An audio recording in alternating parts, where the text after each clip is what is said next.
ఒకటి కాదు, రెండు కాదు, వందలాది చిత్రాల్లో గోదావరి గట్టు మీద అతి పెద్ద నిద్రగన్నేరు చెట్టు దర్శనమిచ్చింది. ఆ చెట్టు నీడన ఆటపాటలు సాగాయి. రచ్చబండ చర్చలు జరిగాయి. కొన్నిసార్లు పోరాటాలు చోటు చేసుకున్నాయి. దాంతో ఆ చెట్టు కాస్త సినిమా చెట్టుగా పేరు సంపాదించింది. ఆ చెట్టును ఒక్కసారి చూడగానే ఈ చెట్టా అంటూ సినిమా అభిమానులు ఇట్టే గుర్తుపట్టేస్తారు.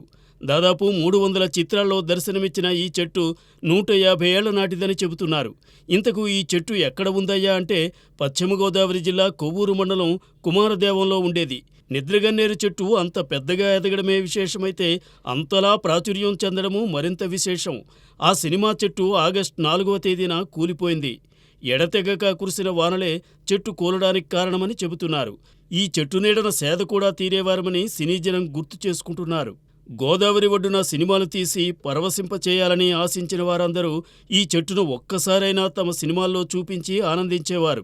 బాపు తన వంశవృక్షంలో ఈ చెట్టును అతి కీలకమైన సన్నివేశంలో విశేషంగా వినియోగించుకున్నారు. దాంతో కొందరు ఈ చెట్టును వంశవృక్షం చెట్టు అని పిలుస్తుంటారు.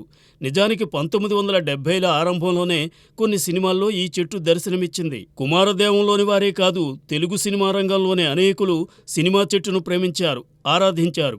ఈ చెట్టు నీడన తమ సినిమా షూటింగ్స్ జరుపుకోవడమే కాదు, సేద తీరారు కూడా. ఇలా ఎంతోమంది సినిమా జనంతో అనుబంధం ఉన్న ఈ చెట్టు కూలిపోవడంతో కొందరు కన్నీరు మున్నీరయ్యారు. డైరెక్టర్ వంశీ అయితే కన్న తల్లిని పోగొట్టుకున్నంత బాధగా ఉందని అంటున్నారు. ఒకప్పుడు తెలుగు సినిమాల్లో పల్లె అందాలు చూపించాలంటే గోదావరి తీరాన్నే ఆశ్రయించేవారు.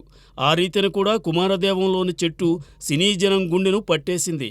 ఇంతలా అలరించిన ఈ చెట్టు ఇకపై కనిపించబోదు అంటే ఆవేదన కలుక్కమానదు.